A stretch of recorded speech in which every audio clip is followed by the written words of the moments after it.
విశాఖ ఉక్కు పరిరక్షణ కోసం పోరాటాలకు సిద్ధంగా ఉన్నామని సిపిఎం పార్టీ విశాఖ ఉక్కును రక్షించుకోవడానికి దీర్ఘకాలిక పోరాటాలను సిపిఎం చేస్తుందని Visakha steel plant employees union CITU నాయకులు రామస్వామి అన్నారు. నెల్లూరులో జరుగుతున్న సిపిఎం రాష్ట్ర మహాసభలను జయప్రదం చేయాలని కోరుతూ సిఐటియు నాయకులు B Mohan, G Srinivasarao, P Guravappa తదితరులతో విశాఖపట్నం నుండి బయలుదేరిన ప్రత్యేక జాత నెల్లూరు బయలుదేరే క్రమంలో ఒంగోలు A1 ఫంక్షన్ హాల్ వద్ద సిపిఎం నాయకులు జాతాకు ఘనస్వాగతం పలికారు. ఈ సందర్భంగా రామస్వామి మాట్లాడుతూ ప్రజల ప్రాణ త్యాగాలతో ఏర్పడిన విశాఖ స్టీల్ ప్లాంట్ కేంద్ర ప్రభుత్వం దుర్మార్గంగా ప్రైవేటు వ్యక్తులకు కట్టపెట్టాలని చేస్తున్న ప్రయత్నాలను తీవ్రంగా వ్యతిరేకిస్తున్నామని అన్నారు.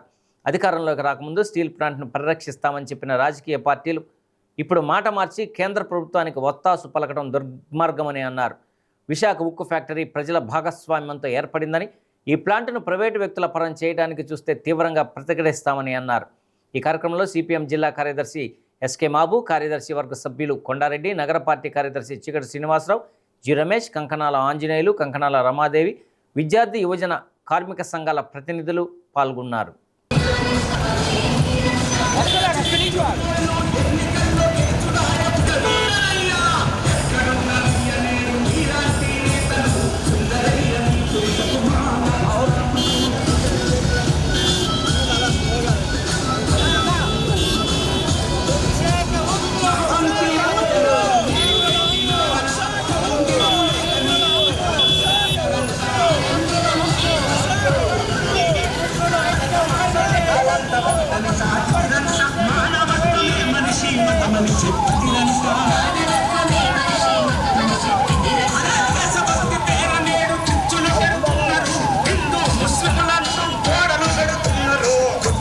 సంపదల రెచ్చగొడుతూ ఉన్నారు.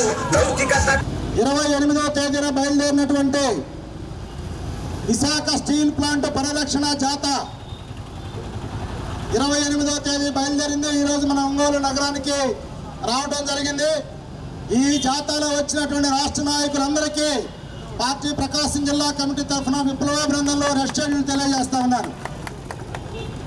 ఈరోజు కేంద్ర ప్రభుత్వం విశాఖ స్టీల్ ప్లాంట్ని 100% ప్రైవేటీకరణ చేస్తానని చెప్పేసి 2020 జనవరి 7వ తేదీన ప్రకటించింది.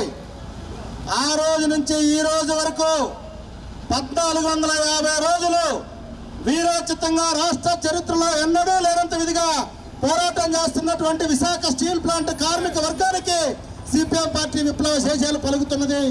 ఆ పోరాటం నడుపుతున్నటువంటి నాయకులు ఈరోజు ఈ జాతాలో ఇక్కడ రావడం అనేది జరిగింది. విశాఖ ఉక్కు పోరాట కమిటీ తరఫున ముందుగా ధన్యవాదాలు తెలియజేసుకుంటున్నాం. మిత్రులారా, ఈరోజు మేము ఎక్కడికి వెళ్ళినా అపూర్వ స్వాగతం పలుకుతా ఉన్నారు. విశాఖ ఉక్కు ఆంధ్రుల హక్కు అని చెప్పే నిర్ణయాన్ని, ఆ నినాదాన్ని తలుచుకొని ఉవ్వెత్తున తరలి వస్తూ ఉన్నారు. కానీ ఈరోజు ప్రభుత్వాలు ఏం చెప్తా ఉన్నాయి? ప్రజల్ని మభ్యపెట్టే విధంగా 11,000 కోట్లు ఇచ్చేసాం, స్టీల్ ప్లాంట్ లాభాల బాట పట్టించేస్తాం, భారతదేశంలో ఇంత ప్యాకేజ్ ఎప్పుడు ఇవ్వలేదని చెప్పేసి కబుర్లు చెప్తా ఉన్నారు. ఇది వాస్తవం అని చెప్పి అనేక చోట్ల ప్రజానికి అడుగుతా ఉన్నారు.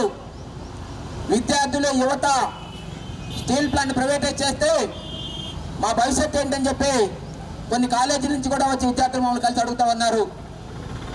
మేము చెప్తున్నది ఏంటంటే, విశాఖపట్నం స్టీల్ ప్లాంట్ అనేది ఆ రోజు ఉన్నటువంటి కాంగ్రెస్ ప్రభుత్వం విశాఖలో పెట్టడం తరలించిపోతామంటే మెడికల్ కాలేజీ విద్యార్థులు మొట్టమొదటగా విశాఖ ఉక్కు ఆంధ్రుల హక్కు అని చెప్పి నినదించి పోరాటానికి ముందుకు దిగారు.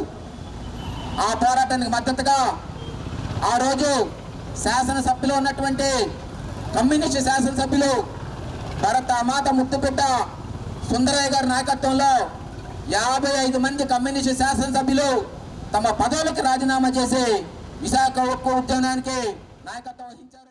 100% పెట్టుబడులు ఉపసంహరించి ప్రైవేట్ చేస్తానన్నాడు.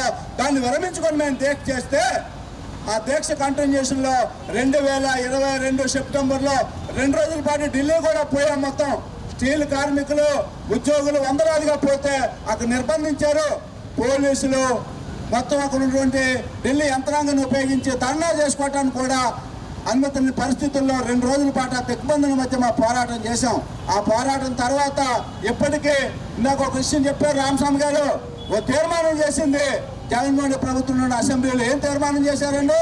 విశాఖకు చార్జిక్ సెల్ని ఉపయోగించుకోండి అని చెప్పి తీర్మానం చేసి కేంద్రాన్ని పంపించిన రోజున తెలుగుదేశం పార్టీ ప్రధాన ప్రతిపక్షం ఆ తీర్మానాన్ని ఏకగ్రీవంగా చేశారు. చంద్రబాబు నాయుడు గారికి అపూర్వ మెజారిటీ అనేది రాష్ట్ర ప్రధానికం ఇచ్చారు.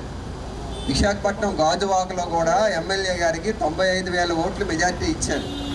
ఎందుకోసం అని అంటే ఈ స్టీల్ ప్లాంట్ని కాపాడతారని చెప్పేసి.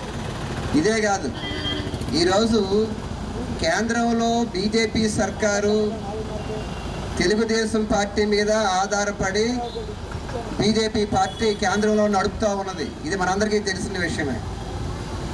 మరి ఇటువంటి కీలక స్థానంలో ఉన్నటువంటి చంద్రబాబు నాయుడు గారు మన రాష్ట్రం అభివృద్ధి పట్ల ఎందుకని ఆసక్తి చూపటం లేదు అనేది మనం అర్థం చేసుకోవాల్సిన అవసరం అనేది ఉంది. ఇక్కడ టీడీపీ అలాగే బీహార్లో నితీష్ కుమార్, ఈ 2 పార్టీల మీదే ఆధారపడి ఈరోజు కేంద్రంలో బీజేపీ పార్టీ నడుస్తూ ఉన్నది. 59,000 కోట్ల రూపాయల ప్యాకేజీని బిజు జనతా దళ్ నితీష్ కుమార్ గారు అక్కడ పట్టుకెళ్ళారు. మరి రాష్ట్రానికి నువ్వేం తెచ్చావా? ఈ రాష్ట్రంలో అతి కీలకమైనటువంటి పరిశ్రమ, భారీ పరిశ్రమ విశాఖ ఉక్కును కూడా మీరు ఎందుకు కాపాడలేకపోతున్నారని చెప్పేసి మనం అడుగుతాం.